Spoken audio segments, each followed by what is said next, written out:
السلام علیکم ورحمۃ اللہ وبرکاتہ۔ کیا حال ہے آپ کا؟ الحمدللہ نحمدہ ونصلی علی رسولہ الکریم، اما بعد فاعوذ باللہ من الشیطان الرجیم، بسم اللہ الرحمن الرحیم، رب اشرح لی صدری ویسر لی امری واحلل عقدۃ من لسانی یفقہوا قولی۔ قرآن مجید میں آتا ہے وَرَبُّكَ يَخْلُقُ مَا يَشَاءُ وَيَخْتَارُ، اور آپ کا رب جو چاہتا ہے پیدا کرتا ہے اور جسے چاہتا ہے اختیار کر لیتا ہے، چن لیتا ہے۔ مخلوق بھی اسی کی ہے اور پھر چننا بھی اسی کا ہے، اور یہ چناؤ صرف انسانوں میں نہیں بلکہ دیگر چیزوں میں بھی ہے۔ اللہ سبحانہ وتعالیٰ نے زمان، مکان، اشخاص اور اشیاء ان سب میں درجہ بندی رکھی ہے اور بعض کو بعض پر فضیلت دی ہے۔ مثلا مکان کے اعتبار سے ہم دیکھیں تو مکہ اور مدینہ کو باقی شہروں پر فضیلت حاصل ہے۔ زمان کے اعتبار سے دیکھیں تو رمضان کی باقی مہینوں پر فضیلت ہے، رمضان کے آخری عشرے کی باقی راتوں پر فضیلت ہے، عشرے اواخر میں سے بھی لیلۃ القدر کی زیادہ فضیلت ہے۔ اسی طرح دنوں کے اعتبار سے، وہ تو راتوں کی فضیلت ہے، تو دن کے اعتبار سے ذوالحجہ کے پہلے 10 دنوں کی باقی تمام سال کے دنوں پر فضیلت ہے۔ تو کل سے انشاءاللہ جو ذوالحجہ شروع ہو رہا ہے، اس لیے کل کی بات کر رہی ہوں کہ الحمدللہ مکہ میں آج پہلی ذوالحجہ تھی، تو ہم ایک دن پیچھے ہوتے ہیں، تو کل انشاءاللہ یہاں بھی فرسٹ ذوالحجہ ہوگی۔ تو فرسٹ ذوالحجہ سے لے کر 10 ذوالحجہ تک بہت ہی اہم دن آ رہے ہیں، اور ان میں جو بھی نیک عمل انسان کرتا ہے اس کا اجر ثواب باقی دنوں کی نسبت زیادہ ملتا ہے۔ صحیح بخاری کی ایک حدیث ہے، ابن عباس رضی اللہ عنہما سے روایت ہے کہ نبی صلی اللہ علیہ وسلم نے فرمایا، جو عمل ان 10 دنوں میں کیا جائے اس کے مقابلے میں دوسرے دنوں کا کوئی عمل افضل نہیں۔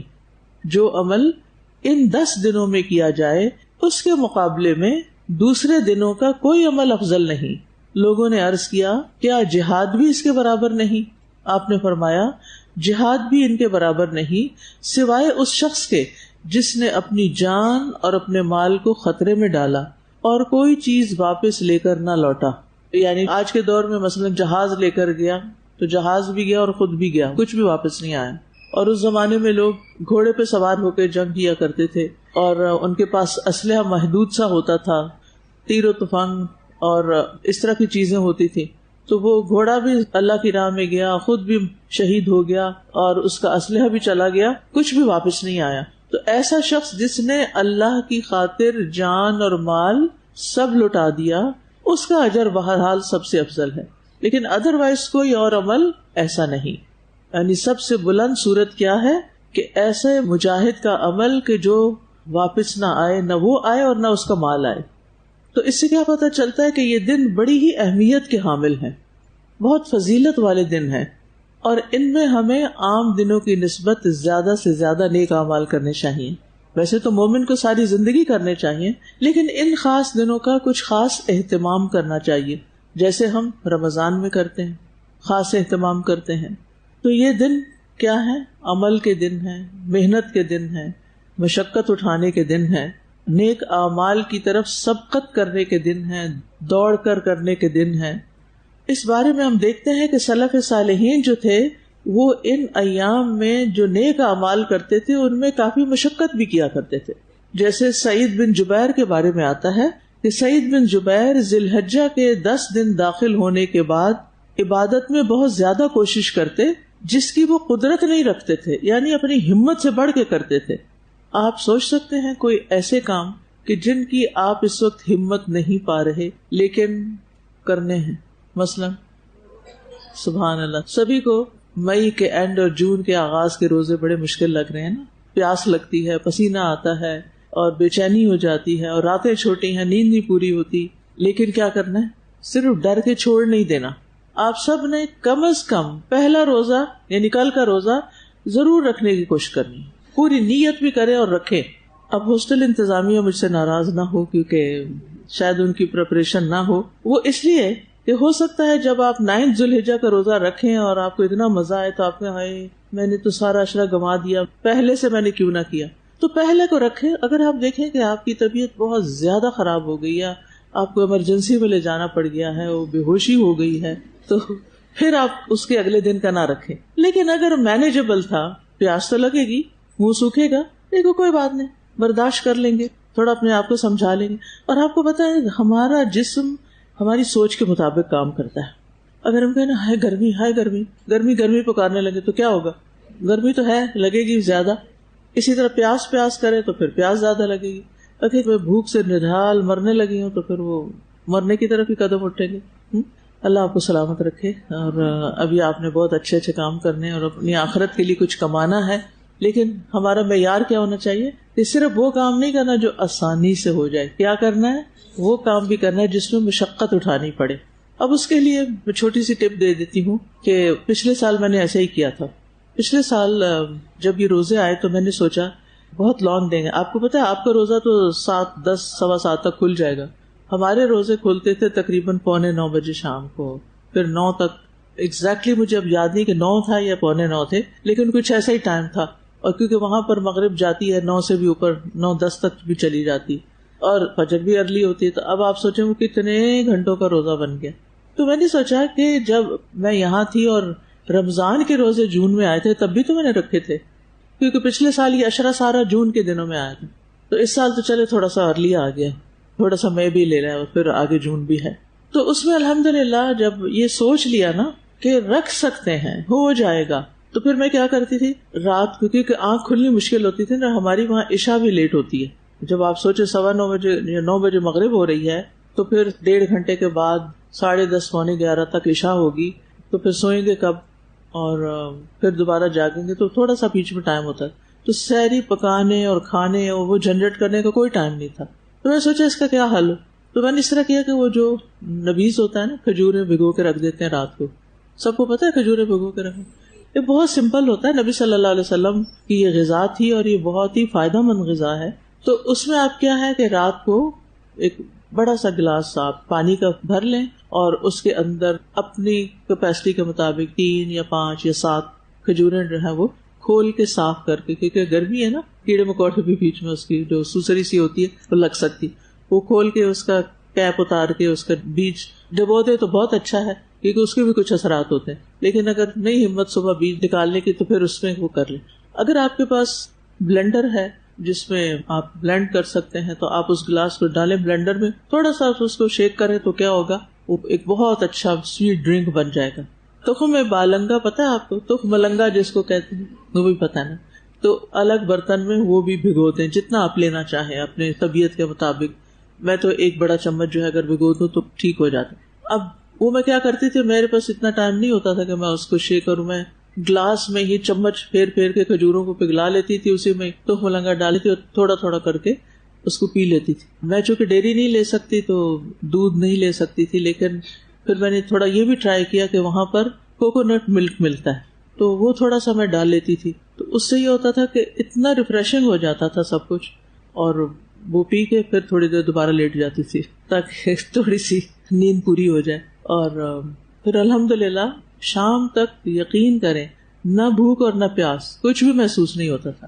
یہ تو میں اپنے مزاج کے مطابق اس لیے شیئر کر رہی ہوں کہ آپ کو ایک کوئی کلو ہاتھ آ جائے کہ ہم مثلاً کیا کر سکتے ہیں. کیونکہ میں روح افزا نہیں پیتی، کوئی بھی فزی ڈرنک نہیں پیتی، کوئی اس طرح کی چینی وغیرہ کی چیز نہیں لیتی، تو پھر وہ سمپل سی فوڈ ہوتی تھی اور سارا دن مزے میں گزرتا تھا. اور اس میں کوئی برف وغیرہ کچھ نہیں ڈالتی تھی، جیسا نیچرل پانی ہے ویسے ہی پی لیا. تو آپ دیکھیے اگر آپ اس طرح کی کوئی چیز کر کے روزہ رکھ لیں تو امید ہے انشاءاللہ آپ دن ٹپا جائیں گے. جیسے پنجابی میں کہتے ہیں نا، دن گزر ہی جائے گا انشاءاللہ. لیکن روزے کی وجہ سے آپ کو جو ایک سکینت اور اطمینان اور خوشی، اور پھر ساتھ یہ کہ پورے سال میں بھی میں اگر روزے رکھوں تو ان روزوں کی فضیلت کو نہیں پہنچ سکتی. اللہ کے رمضان کی فضیلت اپنی جگہ ہے، کیونکہ ان 10 دنوں میں ہر نیک عمل جو بہت فضیلت والا ہے. لہٰذا کوشش کر لیجیے، اور جن لوگوں کو اللہ نے رخصت دی ہے وہ نیت رکھیں اور افسوس کریں کہ ہمیں ابھی موقع نہیں مل رہا، تو جس دن پاک صاف ہوں اس دن آپ روزہ رکھ لیں، لیکن کچھ نہ کچھ حصہ اس میں ضرور نیکی کا. پھر اسی طرح یہ ہے کہ چونکہ پھر صبح جلدی آپ اٹھ گئے، تہجد ہو سکتا ہے پڑھ سکیں، تہجد پڑھ لیں، یا پھر یہ ہے کہ آپ قرآن کی تلاوت عام روٹین سے تھوڑی سی زیادہ کر لیں. ٹھیک، ختم ہو جو کچھ لوگ پورا ختم کرتے ہیں، انہوں نے ایک تقسیم بنائی ہوئی ہے 10 دنوں کی اور اس میں پورا قرآن مکمل کر لیتے ہیں، لیکن اگر وہ نہ ہو سکے تو جتنا روز پڑھتے ہیں اس سے کچھ اضافہ کریں. مجھے بعض اوقات حیرت ہوتی ہے کہ ہاسٹل میں 5 دن تو خوب صبح تلاوت ہوتی ہے، سنڈے کے دن پتہ نہیں کہاں ہوتی ہے، پتہ نہیں کرتے بھی ہے کہ نہیں، اور گھر جا کے بھی تلاوت کرتے ہیں کہ نہیں صبح. تو قرآن کس لیے پڑھنا چاہیے صبح کے وقت؟ اس لیے کہ ان قرآن الفجر کانا مشہودا، فرشتوں کی حاضری کا وقت ہوتا ہے، فجر کے وقت وہ حاضر ہوتے ہیں. اول تو فجر کی نماز لمبی ہونی چاہیے، لیکن اگر نہیں تو پھر کم از کم قرآن کی تلاوت تو زیادہ ہونی چاہیے. تو اس میں بھی آپ کوشش کریں کہ آپ کی تلاوت سنڈے کو بھی ہو، ٹھیک ہے، چھٹی والے دن بھی ہو. قرآن پڑھ لے پھر سو جائیں. اگر آپ نے آرام کرنا ہے کچھ زیادہ تو قرآن پڑھے بغیر نہ سوئیں، یہ اچھی بات نہیں. ورنہ کیا ہوگا کہ آپ کا مائنڈ یوں رجسٹر کر لے گا کہ جس دن چھٹی ہو نا اس دن قرآن نہیں پڑھتے. تو یہ تو کوئی بات نہیں، یہ تو سال کے ہر دن ہی پڑھنا ہوتا ہے. اس کے ساتھ تو ہمارا تعلق ایسا ہونا چاہیے، صرف کسی کورس کا حصہ ہونے کی وجہ سے نہیں، یا کسی کے کہنے پہ نہیں، ماں باپ کے کہنے پہ یا کسی اور کے کہنے پہ نہیں. خود اللہ سبحانہ وتعالیٰ نے ان 10 دنوں کی قسم بھی کھائی ہے. سورۃ الفجر کے شروع میں آتا ہے بسم اللہ الرحمن الرحیم والفجر ولیال عشر. قسم ہے فجر کی اور 10 راتوں کی. مفسرین کی ایک جماعت جن میں ابن عباس اور دیگر مفسرین شامل ہیں، ان کے نزدیک والفجر ولیال عشر سے مراد ذوالحجہ کا پہلا عشرہ ہے، اور لیال چونکہ رات کو کہتے ہیں تو اس لیے بعض نے کہا اس سے مراد رمضان کی آخری راتیں. لیکن یہ یاد رکھیے کہ عربی زبان میں لیل کا لفظ رات اور دن دونوں کے لیے استعمال ہوتا ہے. تو اس لیے جن مفسرین ہیں، جیسے ابن عباس بہت بڑے مفسر ہیں، انہوں نے یہ کہا کہ اس سے مراد ذوالحجہ کے پہلے 10 دن ہے، تو اس میں کوئی غلطی کی بات نہیں، وسعت ہے. رمضان کی 10 راتیں زیادہ افضل ہیں اور ذوالحجہ کی 10 دن زیادہ افضل ہیں. اچھا، اس میں بعض لوگوں نے پھر کمپیریزن کیا کہ ان دونوں میں سے زیادہ افضل کیا ہے. تو بات یہ ہے کہ دونوں اپنی اپنی جگہ افضل ہیں، وہ دن ہیں وہ راتیں ہیں. تو اللہ تعالیٰ نے کوئی بھی موقع نیکی کا جانے نہیں دیا. اور یہ یاد رکھیے کہ اس سے مراد ذوالحجہ کے صرف دن کا ڈے ٹائم نہیں ہے، بلکہ اس سے مراد رات بھی ہے. یعنی لیل کا لفظ دن اور رات دونوں پر استعمال ہوتا ہے. اور پھر رمضان کا بھی آخری عشرہ دن اور رات سب کو ہم انکلوڈ کر سکتے ہیں، کیونکہ اس میں اعتکاف بھی ہوتا ہے. پھر اسی طرح آپ دیکھتے ہیں کہ عرفہ کا دن بڑا فضیلت والا دن ہے. وہ کون سا دن ہوتا ہے اس عشرے کا؟ 9 کا. شاباش. حضرت عائشہ فرماتی ہے کہ رسول اللہ صلی اللہ علیہ وسلم نے فرمایا، اللہ سبحانہ وتعالی عرفہ کے دن سے زیادہ کسی دن اپنے بندوں کو دوزخ سے آزاد نہیں کرتا، اور اللہ اپنے بندوں کے قریب ہوتا ہے. پھر فرشتوں کے سامنے اپنے بندوں پر فخر کرتے ہوئے فرماتا ہے کہ یہ سارے بندے کس ارادے سے آئے ہیں. سبحان اللہ. یعنی عرفہ کا دن بڑا ہی بابرکت دن ہے. اگرچہ یہ حاجیوں کے لیے ہے بڑا خاص دن، کیونکہ الحج عرفہ، حج عرفہ کے دن ہی ہوتا ہے. اگر عرفہ کے دن عرفات کے میدان میں کوئی نہ جائے تو پھر کیا ہوتا ہے؟ حج ہی نہیں ہوتا. تو آپ دیکھیے کہ وہ دن دوزخ سے نجات کا دن ہے. اللہ تعالیٰ آپ سب کو اپنا گھر دکھائے اور عرفات کے میدان میں لے جائے اور عرفہ کی گھڑیاں نصیب کرے بخشش کی. لیکن اگر کسی وجہ سے آپ نہ جا سکیں تو آپ کیا کریں؟ اس دن اس وقت جب حاجی وہاں جمع ہے نا، آپ بھی بیٹھ جائیں کسی کوشش. وہ رو رو کے دعائیں کر رہے ہیں نا، آپ بھی رو رو کے دعائیں کریں. اور سب سے زیادہ بڑی دعا کیا ہونی چاہیے؟ لا الہ الا اللہ وحدہ لا شریک لہ لہ الملک ولہ الحمد وہو علی کل شیء قدیر. یہ تو خاص حاجیوں کے لیے. وہاں چونکہ آگ سے رہائی ہو رہی ہے ان کی، تو ہمیں بھی کیا کرنا ہے؟ آگ سے نجات مانگنی. یہ دعا اس دن آپ نے بھولنی نہیں، 9 تاریخ کو. اور آپ دیکھیے جو باتیں میں آپ کو بتا رہی ہوں یہ لیکچر میں بھی ہوں گی، کچھ انشاءاللہ تعالیٰ میرے جو چینل ہے اس پہ بھی نوٹس پوسٹ ہو جائیں گے. اور یہ جو پیمفلٹ ہے آپ سب کے پاس ہے، جس کے پاس نہیں وہ لے لے. اور صرف اپنے لیے نہیں لے، اوروں کے لیے بھی لے، کیونکہ ہمارے عوام کو عام طور پر نہیں پتا، تو ان کی خیر خواہی بھی کرنی ہوگی کہ کس طرح ہم ان دنوں میں مزید کیا کر سکتے ہیں. تو اس میں کرنے کے کام بتائے گئے ہیں کہ نیکی کے مزید کام آپ کیا کر سکتے ہیں. پھر آپ دیکھیے کہ ان 10 دنوں میں قربانی کا دن بھی ہے جو بڑا عظیم ہے. ایک صحابی ہیں عبداللہ بن قرط، وہ کہتے ہیں کہ رسول اللہ صلی اللہ علیہ وسلم نے فرمایا، اللہ کے نزدیک سب سے افضل دن یوم النحر 10 ذی الحجہ، اور اس کے بعد یوم القر یعنی 11 ذی الحجہ.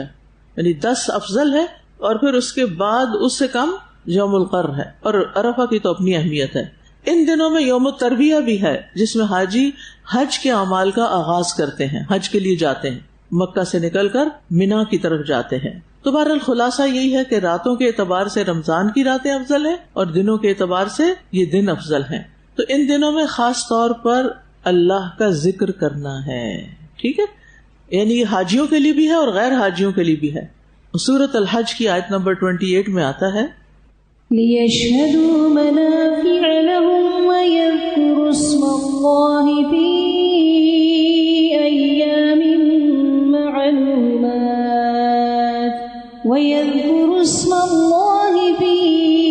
أَيَّامٍ مَّعْلُومَاتٍ عَلَى مَا رَزَقَهُم مِّن بَهِيمَةِ الْأَنْعَامِ فَكُلُوا مِنْهَا وَأَطْعِمُوا الْبَائِسَ الْفَقِيرَ. ان دنوں میں چونکہ قربانی کی جاتی ہے تو قربانی کے جانوروں پر بھی اللہ کا نام لینا ہے، لیکن اس کے علاوہ بھی وَيَذْكُرُ اسْمَ اللَّهِ فِي أَيَّامٍ مَّعْلُومَاتٍ، معلوم دنوں میں اللہ کا ذکر کریں. اور ابن عباس کہتے ہیں کہ ایام معلومات سے مراد ذو الحجہ کے پہلے 10 دن ہیں، کیونکہ قربانی تو سارے عشرہ نہیں کی جاتی اور ذکر تو اس سارے عشرہ بھی کیا جا سکتا ہے، کیونکہ ذکر سب سے آسان عمل ہے.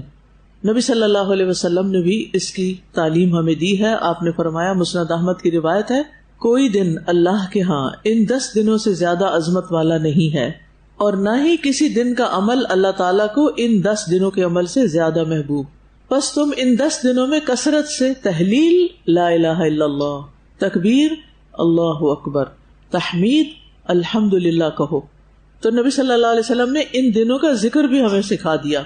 آپ اس کو یوں بھی پڑھ سکتے ہیں، اللہ اکبر لا الہ الا اللہ واللہ اکبر اللہ اکبر وللہ الحمد. اس کو تکبیرات بھی کہتے ہیں. تو اس میں آپ دیکھیے کہ یہ آپ کے پاس پیجز ہیں نا، تو اس میں تکبیرات بھی لکھی ہوئی ہیں اور ماشاءاللہ آپ نے اس میں بھی پڑھی ہیں تسبیحات اور تکبیرات. یہ بھی آپ دیکھ رہے ہیں کارڈ، اس میں انگلش میں بھی ہے یہ، اور اس کے اوپر بھی تکبیرات لکھی ہوئی جو میں نے ابھی آپ کو پڑھ کے سنائی ہے. اللہ اکبر لا الہ الا اللہ واللہ اکبر وللہ الحمد. تو آپ یہ بھی کر سکتے ہیں کہ اس کو کہیں پر اس طرح دیوار کے ساتھ لگا دیں کہ آتے جاتے آپ کو یاد رہے، فریج پہ کسی میگنیٹ کے ساتھ لگا سکتے ہیں. اب ان دنوں میں جو تکبیر ہوتی ہے وہ 2 طرح کی ہوتی ہے، ایک تکبیر مطلق ہوتی ہے، ایک تکبیر مقید ہوتی ہے. تکبیر مطلق طلاق سے جیسے آزاد، یعنی مطلق کا مطلب ہے وہ تکبیر جس میں کوئی قید نہیں، جب مرضی کہی جائے، کوئی وقت معین نہیں، جتنی زیادہ کہیں اتنا ہی اچھا ہے. تو ان دنوں کا ذکر کیا ہوگا؟ اللہ اکبر لا الہ الا اللہ واللہ اکبر وللہ الحمد. کیونکہ نبی صلی اللہ علیہ وسلم نے 3 چیزیں فرمائی، تحلیل، تکبیر اور تحمید. تو یہ تینوں چیزیں اس تکبیر میں آ جاتی ہیں. تکبیر مطلق شروع کرنے کا وقت کون سا ہے؟ تکبیر مطلق اس وقت سے شروع ہو جائے گی جب چاند نظر آنے کا اعلان کیا جائے گا. یعنی آج رات سے ہی آپ کے ذکر میں اضافہ ہو جائے گا. کس چیز کا؟ تکبیرات کا. آپ جس جگہ بھی ہوں، کھڑے ہوں، بیٹھے ہوں، کچن میں ہوں، کمرے میں ہوں، لیٹے ہوں، تکبیر کہہ سکتے ہیں. اپنے گھر میں ہوں، بازار میں ہوں، لان میں ہوں، کرسی پہ بیٹھے ہوں، بیڈ پہ لیٹے ہوں، شاپنگ کر رہے ہوں، کیا کریں گے؟ تکبیرات پڑھتے رہیں گے. صحابہ کرام جو تھے وہ بازاروں میں اونچی آواز سے بھی تکبیر کہا کرتے تھے. وہ کیوں؟ تاکہ سب کو یاد دہانی کرائیں کہ اللہ اکبر، اللہ سب سے بڑا ہے. یہ بات سب کو پتا چل جائے. کیا ہمیں پتا ہے کہ اللہ سب سے بڑا ہے؟ پھر اوروں سے کیوں ڈرتے ہیں؟ اگر اللہ سب سے بڑا ہے، یہ مان لیا، ہمارا یقین ہے، تو پھر دوسروں کا ڈر کیوں ہے؟ ہمیں نہیں ہونا چاہیے نا. کیونکہ اللہ کے سوا ساری چیزیں کیا ہیں؟ آپ کی طرح کی مخلوق ہے. آپ بھی اللہ کی مخلوق ہے، وہ بھی مخلوق ہے. ٹھیک ہے، کوئی مخلوق طاقتور ہوتی ہے، عقل مند ہوتی ہے، اور کوئی نہیں ہوتی، لیکن ہے سب مخلوق ہونے کے ناطے سب برابر ہیں. تو میرا سوال یہ ہے، کیا ایک مخلوق کو دوسری مخلوق کے روب میں آ جانا چاہیے، بڑائی بیان کرنی چاہیے، اور ان کے آگے سجدہ کرنا چاہیے، اور ان کے نام کی تسبیح پڑھنی چاہیے، یا ان سے اپنا نفع نقصان وابستہ کر لینا چاہیے؟ نہیں. پتھر، پہاڑ، درخت، یہ سارے کیا ہیں؟ مخلوق. اور انسان کیا ہے؟ مخلوق. تو اگر کوئی شخص درخت کو خدا مان لیتا ہے یا پتھر کو مان لیتا ہے تو وہ کیا کر رہا ہے؟ شرک تو کر رہا ہے، لیکن بہت ناسمجھی کا ثبوت دے رہا ہے. یہ کتنی عجیب بات ہے نا، مخلوق کے آگے جھکے. تو اس جملے پہ غور کیجیے. مخلوق کے لیے جائز نہیں کہ مخلوق کے آگے جھکے. مخلوق کے لیے کیا پسندیدہ، کس کے آگے جھکے؟ اللہ سبحانہ وتعالیٰ کے آگے جھکے. کون ہے اللہ؟ اللہ اکبر، وہ جو سب سے بڑا ہے، سب سے بڑا، اس سے بڑا کوئی بھی نہیں. لہذا ان دنوں میں کرنے کا کام کیا ہے؟ ساری دنیا کو پیغام دینا ہے. کس بات کا؟ اللہ اکبر کا، کہ اللہ سب سے بڑا ہے. اچھا آپ دیکھیے کہ یہ پیغام ہم کب دے سکیں گے؟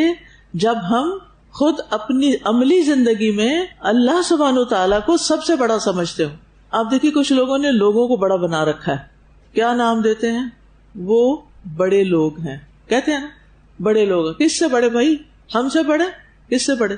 کس لحاظ سے آپ ان کو بڑا کہہ رہے ہیں؟ عام طور پہ کیا وجہ ہوتی ہے؟ مال.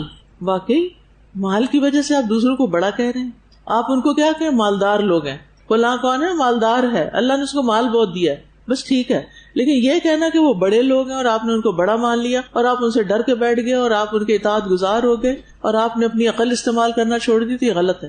اور کیا کہتے ہیں ہم؟ اکابر. ایک اور ٹرم بھی ہے اکابر، اور وہ عام طور پر ان کے لیے استعمال ہوتی ہے جو علم میں بڑے ہوتے ہیں. اکابر علماء، علم میں بڑے بڑے لوگ. چلیے پہچان کے لیے آپ کہہ سکتے ہیں فلاں علم میں دوسرے سے بڑا ہے، لیکن پھر آپ ان کو خدائی کا درجہ دے دیں اور اللہ سبحانہ تعالیٰ کے احکامات پیچھے چھوڑ دیں اور ان کی ہر بات آنکھیں بند کر کے مان لیں. کیا کسی مخلوق کو یہ درجہ دیا جا سکتا ہے کہ ان کو اتنا بڑا مان لیا جائے کہ پھر ان کے مقابلے میں اللہ کی بات بھی چھوٹی ہو جائے؟ یہ جو ہمارے یہاں فرقہ پرستی شروع ہوئی ہے نا، یہیں سے یہ بلا شروع ہوئی ہے کہ اپنے لیڈرز کو، ریلیجس لیڈرز کو اتنا بڑا مان لیا گیا کہ بس پھر وہ کسی چیز کو سیاہ کہیں تو وہ سیاہ ہو گئی، سفید کہیں تو سفید ہو گئی، اور اپنی عقل ادھار دے دی کسی کو. تو ہمیں اللہ تعالیٰ کو سب سے بڑا ماننا ہے. اور ان دنوں میں جو سبق سیکھ رہے ہیں نا، جو عملی زندگی میں ہمارے چینج آنا چاہیے، وہ کیا آنا چاہیے؟ اللہ سب سے بڑا ہے. اس میں ایکٹیویٹی آپ گھر میں کیا کر سکتے ہیں؟ مثلاً اپنے ہی بچوں کے ساتھ کیا ایکٹیویٹی کر سکتے ہیں؟ کیونکہ اس عشرے کا میسج اللہ اکبر ہے. ٹھیک ہے، اپنے بچوں کو بتائیں گے اللہ بڑا ہے تو کیوں بڑا ہے، اور ان کو سمجھائیں گے، تکبیرات لگائیں گے، مطلب بتائیں گے، اور اس کے ساتھ ساتھ اللہ تعالیٰ کی بڑائی کو مختلف طریقے سے واضح کریں گے. کیونکہ جس کے دل میں اللہ کی بڑائی اور اللہ کی عظمت آ جاتی ہے، پھر اس کا تو عمل بدل کر ہی رہتا ہے. وہ ہر کام کس کے لیے کرتا ہے؟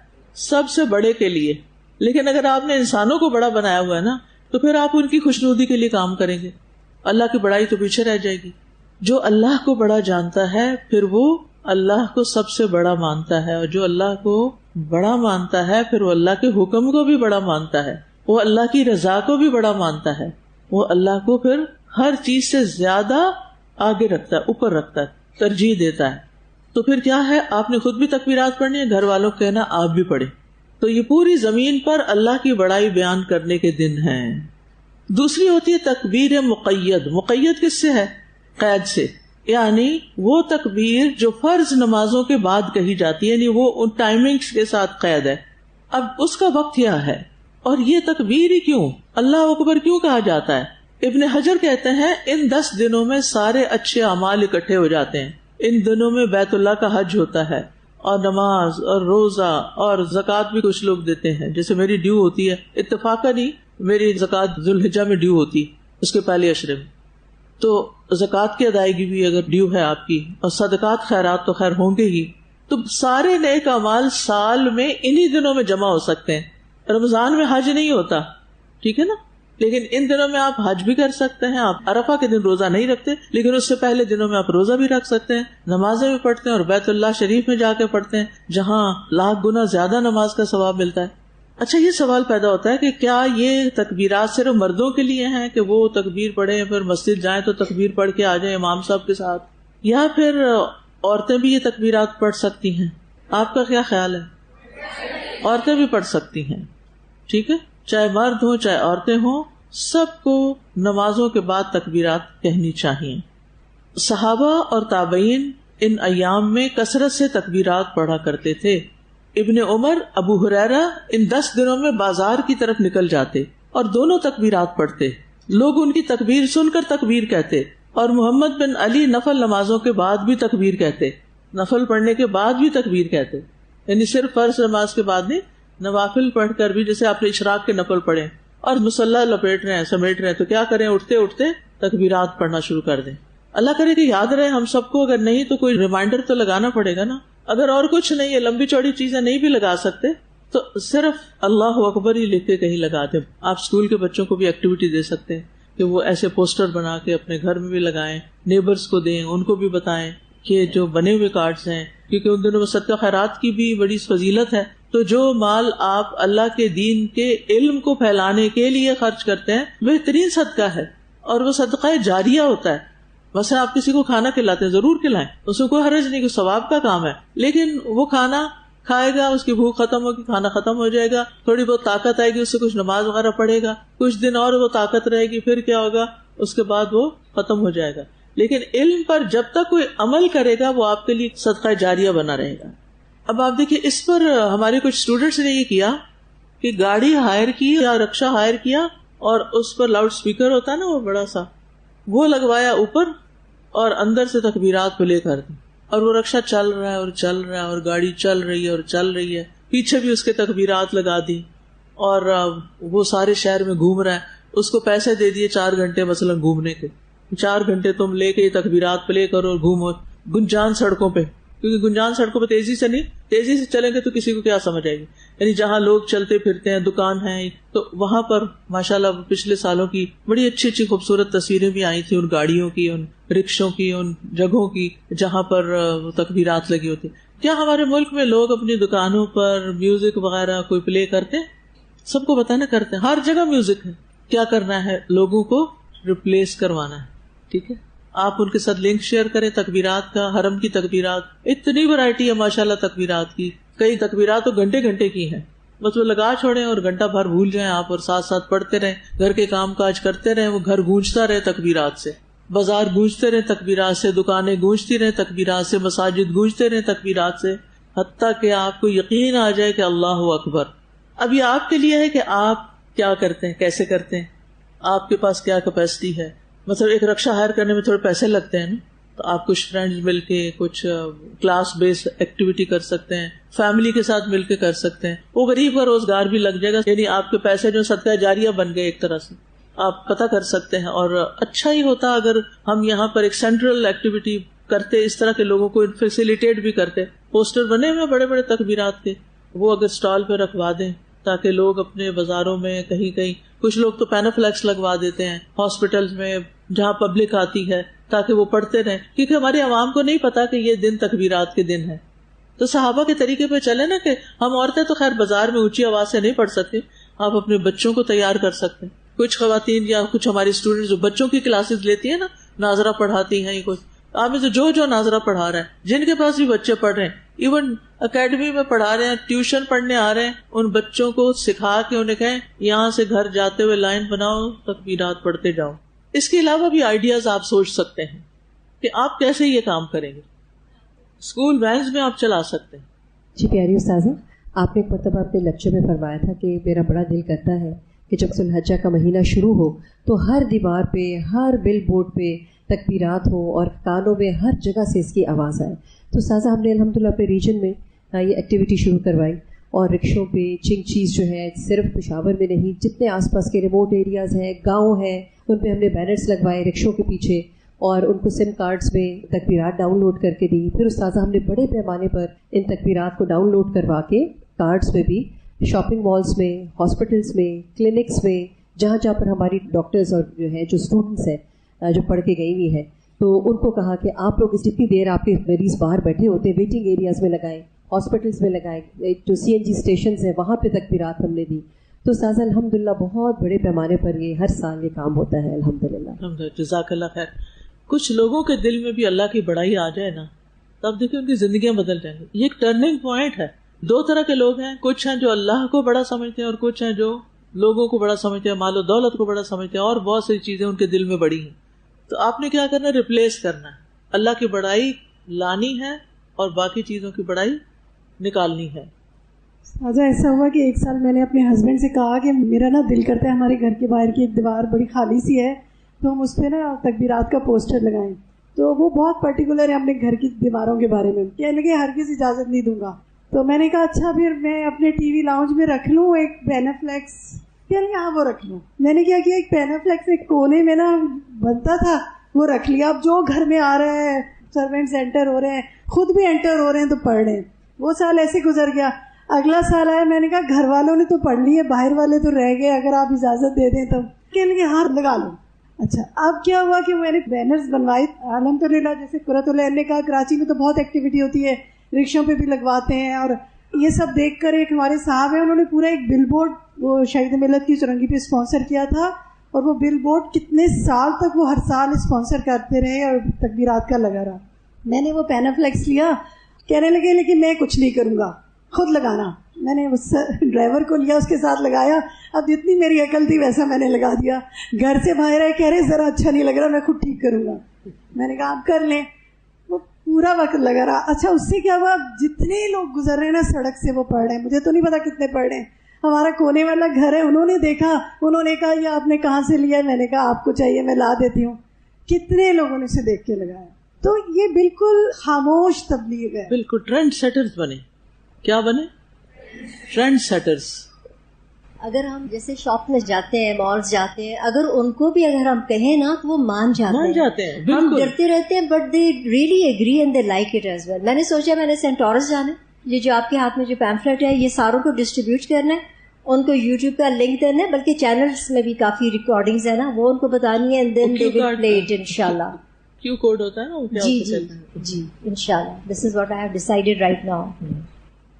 اچھا پھر آپ دیکھیے کہ خواتین جو ہیں جیسے حج وغیرہ پہ جاتی ہیں تو عورتوں کی جماعت الگ ہوتی ہے. تو اس سلسلے میں آتا ہے عمر رضی اللہ عنہ منا میں اپنے خیمے کے اندر تکبیر کہتے تو مسجد میں موجود لوگ اسے سنتے اور تکبیر کہتے, بازار والے سنتے تو وہ تکبیر کہتے, یہاں تک کہ سارا منا تکبیرات سے گونج اٹھتا. اس زمانے میں لاؤڈ اسپیکر تو نہیں تھے.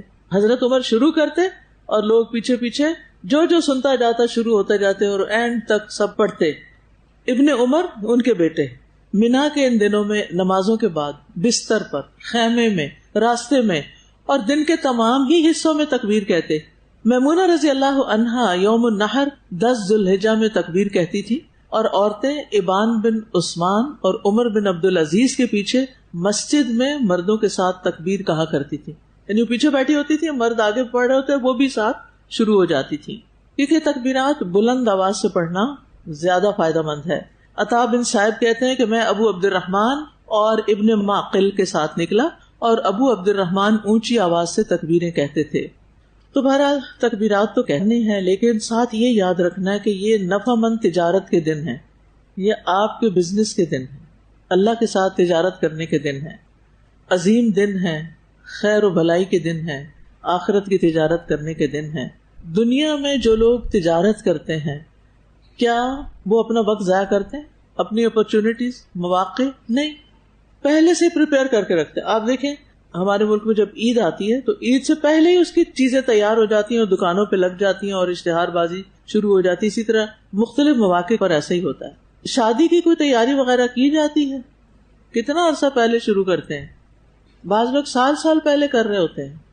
تو دنیا کے معاملے میں تو ہم پہلے سے تیاریاں کرتے ہیں, لیکن دین کے کام کرنے کے لیے ہماری کوئی تیاری نہیں ہوتی. تو یاد رکھیے یہ دن قیمتی ہیں, پتہ نہیں اگلے سال ملیں گے یا نہیں ملیں گے, لہٰذا ان دنوں میں جو کر سکتے ہیں کر لیں. لیکن اگر ہمارا ارادہ کمزور ہوا نا, نیت خراب ہوئی, تو پھر یہ دن باقی دنوں کی طرح ہی گزر جائیں گے. بس ٹارگٹ یہ رکھنا ہے کہ یہ دن باقی دنوں سے بہتر ہوں. وہ کیسے بہتر بنانے وہ آپ سب اپنے بارے میں سوچیں. جہاں اچھے کام کرنے ہیں وہاں کس چیز سے بچنا ہے؟ حرام کاموں سے, بیکار کاموں سے, وقت ضائع کرنے والے کاموں سے, کیونکہ ان بہترین دنوں میں خیر سے روکنے والے کام جو ہیں ان کو بھی روک دینا ہے. یعنی ہر وہ چیز جو آپ کی خیر میں رکاوٹ ڈالتی ہے اس کو کاٹ دیں, ختم کر دیں. تو بہرحال آپ نے ان دنوں کا استقبال کرنا ہے اور اس کے لیے اپنے ایمان کو قوی کرنا ہے, کیونکہ جس کا ایمان مضبوط ہوتا ہے نا اس کی اطاعت بھی مضبوط ہوتی, اور جس کا ایمان کمزور ہوتا ہے اس کی اطاعت بھی کمزور ہوتی ہے, اور یہ چیز پھر انسان کو نافرمانیوں کی طرف لے جاتی ہے, اور نافرمانیوں کی وجہ سے انسان اور کمزور ہو جاتا ہے. پھر یہ ہے کہ کون سی چیزیں رکاوٹ بنتی ہیں, ان میں سے ایک چیز گناہ رکاوٹ بنتے ہیں نیکیوں میں.